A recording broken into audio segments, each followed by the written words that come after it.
Hi again folks, how's all doing? A chap called Craig got in touch with me a wee while ago and asked if I would look at some of his locomotives for him. And as a sort of exchange for doing so, offered me this Airfix Class 31. So that sounded like a good deal to me, but he's sent me the 31 here before sending anything to repair, which was extra good of him. So thanks very much to Craig for sending this, I really appreciate it. Yeah, yet another kindly offered donation to my fleet. So this is an interesting one for me because it's the first Airfix diesel I've looked at, so it's going to be a bit of a whole new thing.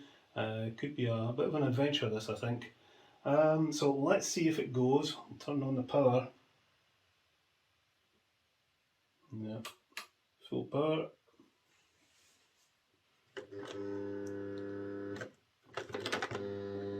Well, it's making a noise. So it's alive, but not very well, making a horrible noise. Let's get it into the shed and see what's what. Let's see if it goes in reverse. Go on, you can do it. Alrighty then, it's my first look at an Airfix diesel locomotive. So this is Airfix Products Limited 1975. It's quite a nice model actually. Just looking at the underside here, the front bogie, the wheels are all metal and appear to be, yeah, they all appear to be picking up. But the motor bogie, the wheels are plastic, and two of the wheels have traction tyres. Dear oh dear. That's a bit of a shame. I mean, if all six wheels are conductive, that should probably still be okay. Right, okay, how do we get into this? I can see clips. I'm going to have to get the cocktail sticks out. Oh, actually, I think this is screwed in there. There's no give there at all. So let's undo these two screws.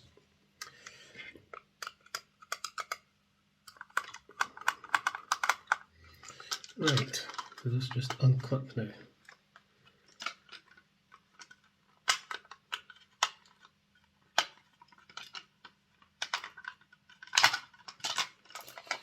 And off it comes.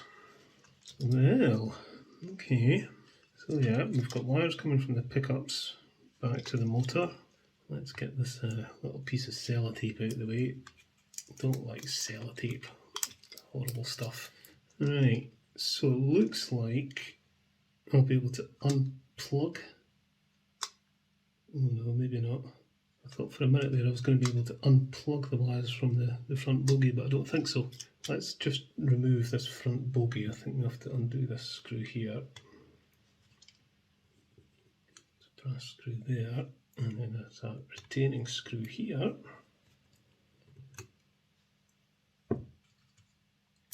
It's a little washer.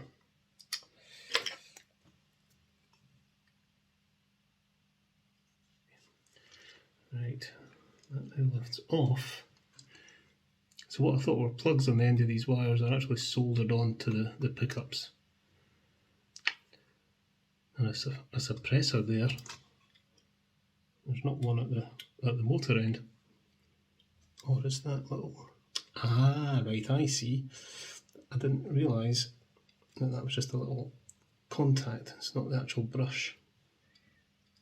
Right, there's one out. There's the other. See if I can remove this clip from the brushes. Like that. There we go. It's one brush and another. Undo this screw and that should come out. It just slides forward, I think, like that. Okie dokie, so there is the motor. It looks like the bogie frame, this plastic bogie frame is clipped on. I think we'll have to take that off to get access to the worm gears. There's the magnet obviously. It's a 5-pole motor, seems to be in pretty good condition.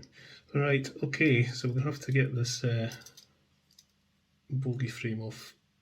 Okay, this is a bit of a clip nightmare. There's a clip at the back, and then there's clips there and there and there and there, all holding the motor into the frame. Blimey.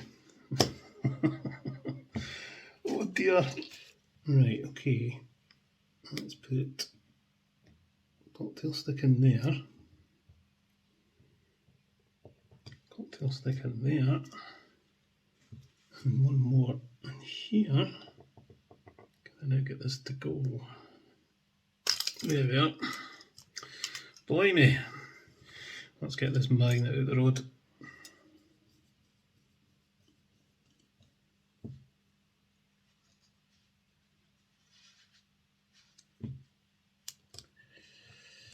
That's it. That's it. Right, so there you go. It's the old Airfix 5-pole armature. We've got bearings and the worm gears. What are the gears and the wheels like? Appear to be okay. So it's actually all in pretty good condition. It really just needs a clean and some lubrication. There's no lubrication in those gears whatsoever, or the bearings. That'd be the main reason it was a tad noisy. So let's give this a scoosh out and get the manky brush in it.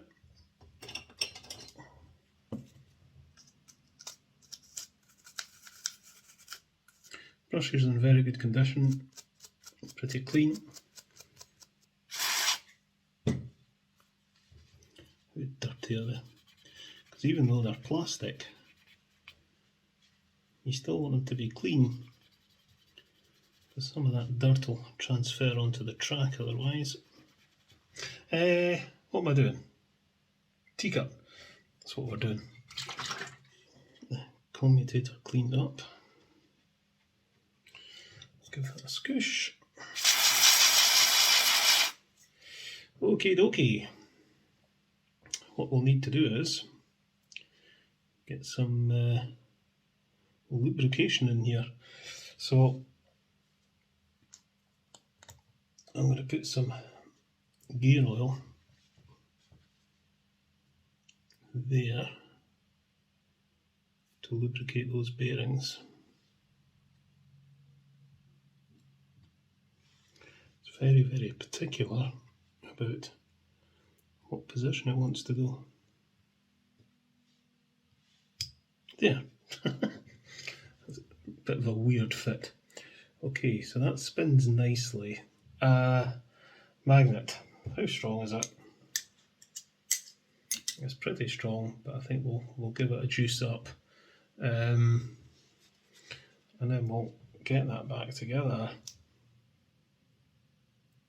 I don't want to remagnetise this until I've got the that in place. So I think what we'll do now is get lots of lovely greasy stuff onto these worm gears. Put these wheels in place. Just get a spot of oil on the axles.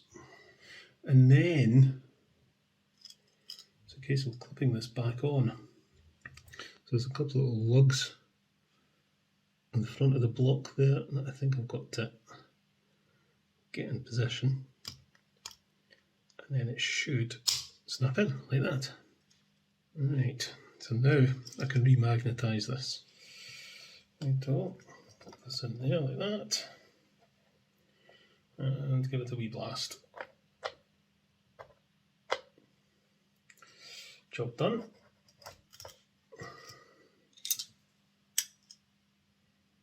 Right, okay, now refit the brushes and stuff.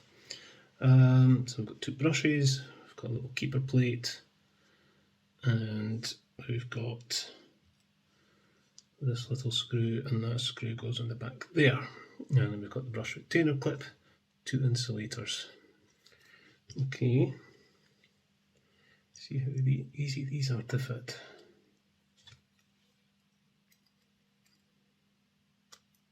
Yeah, that's the other one. Okay, so let's see if this spins with a battery.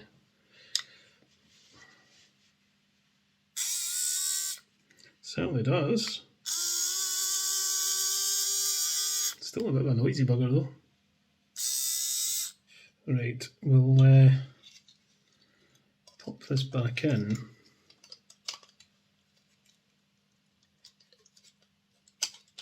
That, and fit that screw in there. Right, let's have a look at this.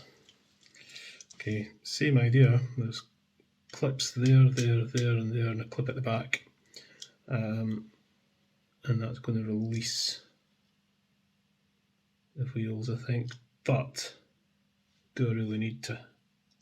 I think if I just clean the wheels in situ, the pickups all appear to be making contact. We'll give them a clean. And we'll clean the wheels, because that's going to be kind of important.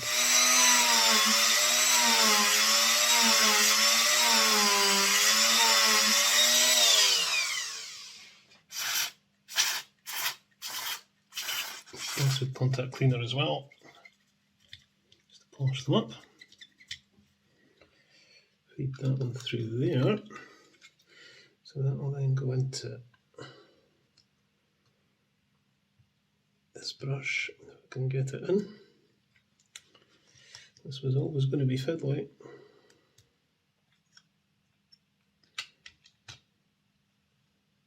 It wasn't too bad.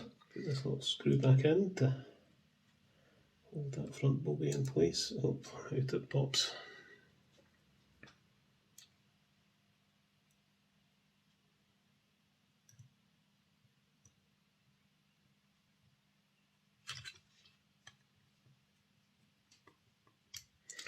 And that, I think, is that. Let's get a bit test track. Okay, power on. Oh, still makes a horrible noise.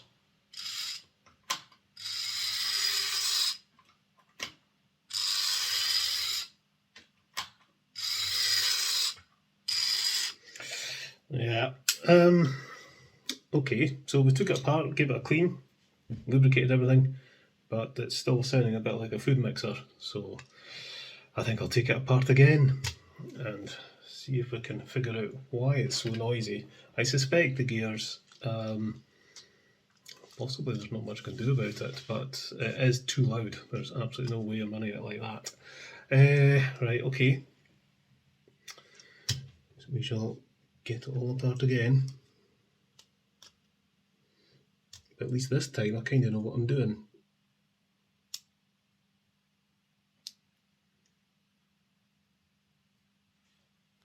Okay, so I think what I'm going to try doing is moving one of these worm gears. There's a little bit of back and forward play in the motor, but there doesn't seem to be any other play in any other direction. So I think if I can get this motor to sit nice and tightly, so it'll still spin freely but won't move back and forward, I'm hoping that will reduce noise. I've noticed there are little plastic washers between the worm gear and these bearings, so it really shouldn't be noisy, or certainly not as noisy as it currently is. So I think that's what we'll try and do. So I'm going to put that on my vise and just fit that in there in the slot, and then tap that with a hammer, and that should push the worm gear up the shaft a little bit.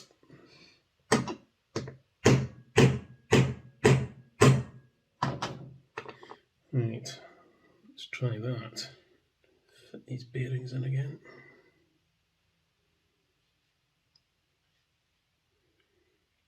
Yeah, I've knocked it too far. Okay, I'm going to use a puller here just to pull the gear back a tiny wee fraction. Hopefully that'll do. Just get as snug a fit as possible so there is no movement in the armature at all, apart from round and round. That's better. So that doesn't move back and forward or side to side, and I don't think it moves up or down either. Okay, we'll put this back together again and see if that works. Okie dokie, let's try the battery. See if this is any quieter. Yeah, that sounds better.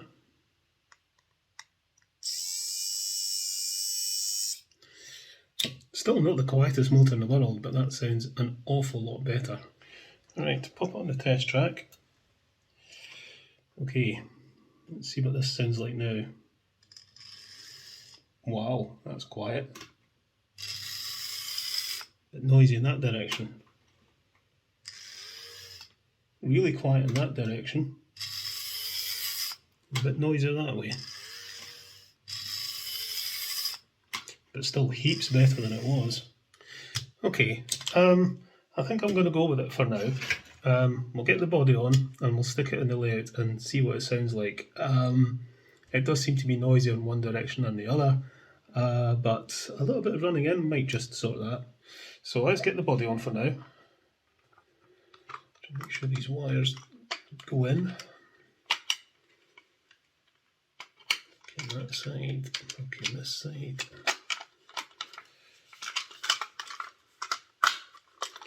Clips in. Right, okay, I think we'll pull this out the shed and see what it sounds like on the layout. Okay then, let's bring it out.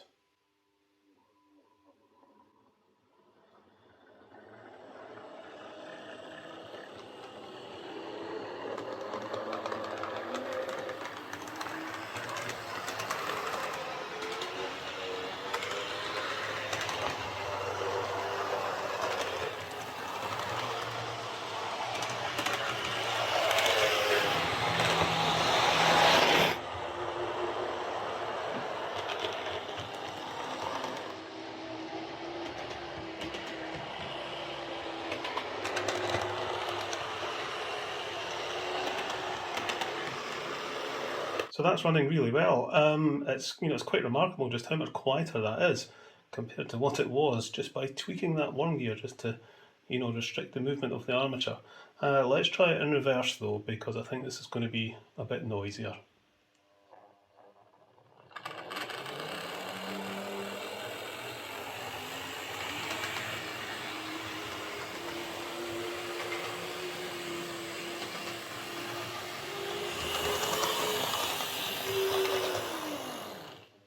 So yeah, it's a little bit noisier in reverse, but it's not too bad. I can live with it. So I think we'll leave it alone for now. As a wee Brucey bonus, Craig has also sent me this Airfix Mark II D brake coach. So thanks very much to him for that. I wasn't expecting that. That was a nice little surprise. I've got a couple of Hornby Mark II Ds that were also donated to me. This one here has got a wee bit connecting corridor missing. I think the Airfix ones are maybe nicer actually, so I might see if I can get some more of these.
So there we go, that's this Airfix Class 31 that Craig has kindly donated to me, running fine now.